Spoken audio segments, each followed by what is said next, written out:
Patriots began the season in cloudy inconsistency, they too are going for a record. A club record 8th straight win, which means that the sun has been brightly shining on the Patriots lately.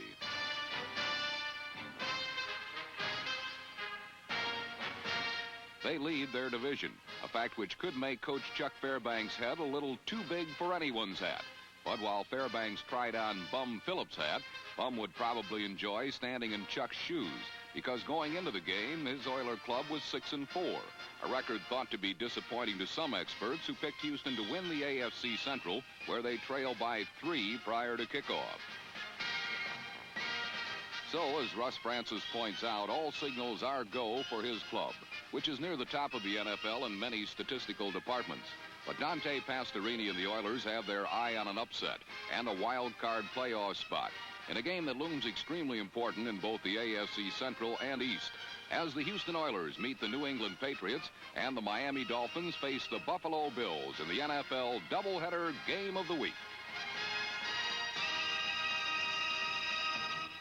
When the Patriots got their hands on the ball, they established their powerful running attack, which with 203 yards per game leads the NFL. Number 39, Sam Cunningham, is the crankshaft that keeps the engine churning out the production. And this 14-yard ramble helped set up a 32-yard field goal by Patriots kicker David Posey, as New England jumped to a quick 3-0 lead. On their next possession, quarterback Steve Grogan enjoyed ironclad protection before dumping a short pass over the middle to Cunningham, good for 27 yards, which led to another field goal, this a 34-yarder.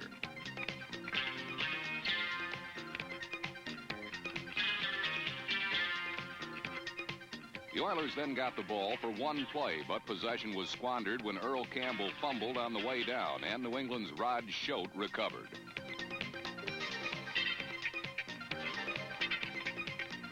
Now, with their third possession of the game, the Patriots began their third scoring drive. Grogan's pass was delivered to wide receiver Stanley Morgan, who took the ball 32 yards to the Oilers' 3-yard line.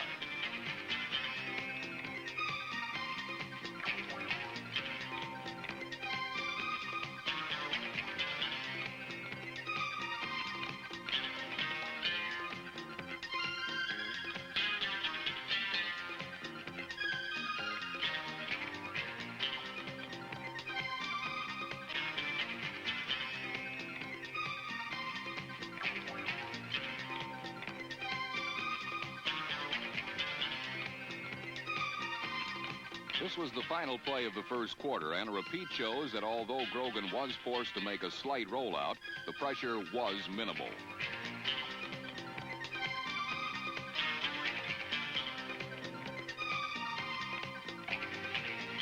On the first play of the second period, number 23, Horace Ivory, changed direction and tunneled in for the score to make it New England 13, Houston in trouble.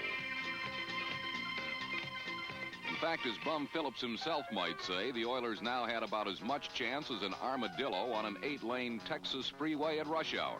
But things always look darkest just before it really gets black. And when Houston returned the kickoff following the score, they made a mistake that left their hopes about as low as water in a well at the end of a long dry spell. It was a rookie mistake made by first-year wide receiver Johnny Durden, number 81, who waved the ball around to attract as much attention as he could. But when he got noticed, he didn't pack the goods away safely enough. And once again, New England gained possession and kicked a field goal, a 37-yarder, good for a 16-0 lead.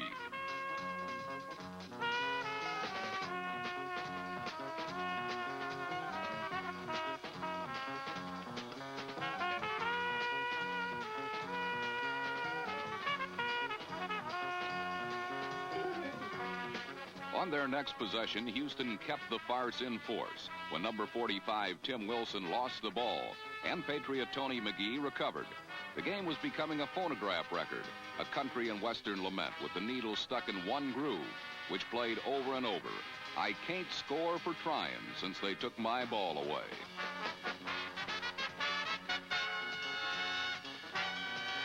For Steve Grogan, the circle went unbroken as once again he converted the Oiler giveaway into Patriot points on a 7-yard bootleg which capped a 9-play drive.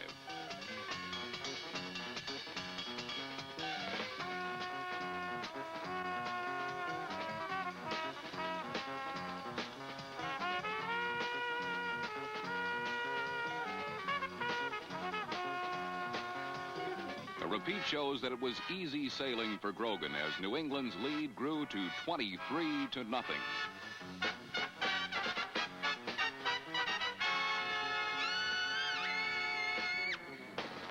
The only way the Oilers could catch the fast-disappearing Patriots was to go up top.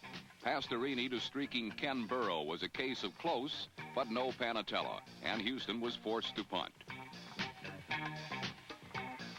It was at this point of the game that a curious thing happened.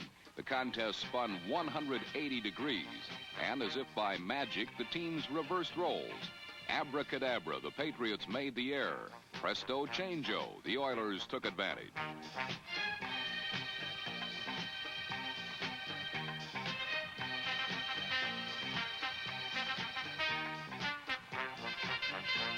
Pastorini to Ken Burrow was good for 20 yards, and 3 plays after the recovery, Houston was on the New England 8.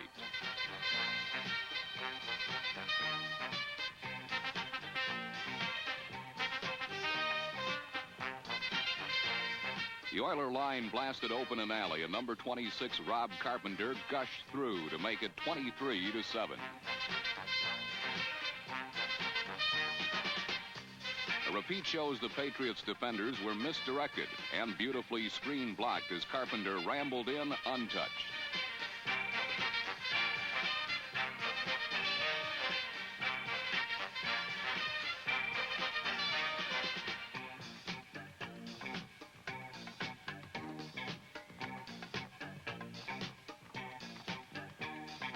In the third period, it looked as though the game had reverted to its original form when Steve Nelson intercepted for New England and set up another field goal attempt.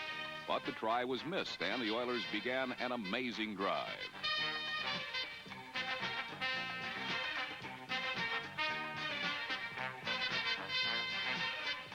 On this possession, Houston ran off 18 plays and held the ball for 9 minutes and 20 seconds.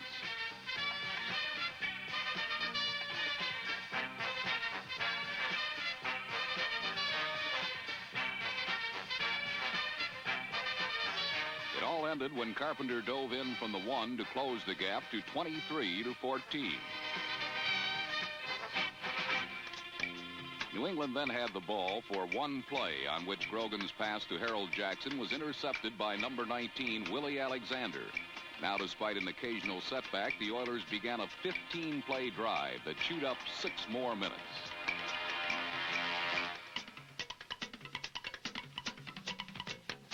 At one point on 4th and 4, the Oilers faked a field goal, and Carpenter gained 18 yards on the bewildered Patriots defense. Then Earl Campbell dove in to make it 23-20. A rout was now a barn burner. When the Oiler defense stopped the Patriots cold, Pastorini returned to work. First, he hit Ken Burrow for 26 yards.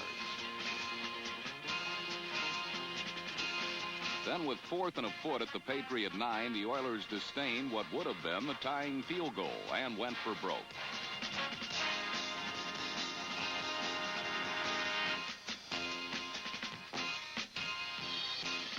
However, they didn't break, but picked up 2 yards in the first down. A delay of game penalty followed, and with 2nd and goal at the 10, the Oilers' uphill struggle became a downhill hayride when Pastorini to Richard Castor, number 88, made it Houston 26, New England 23.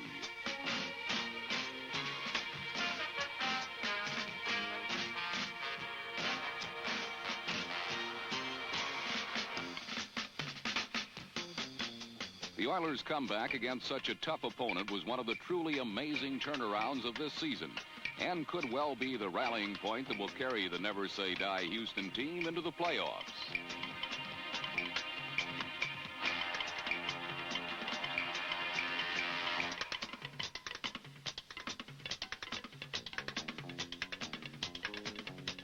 For Bum Phillips, things couldn't have been any sweeter.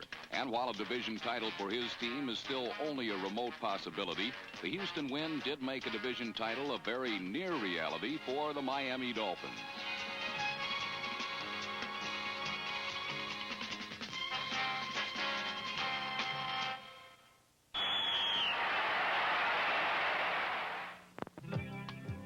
Week 12.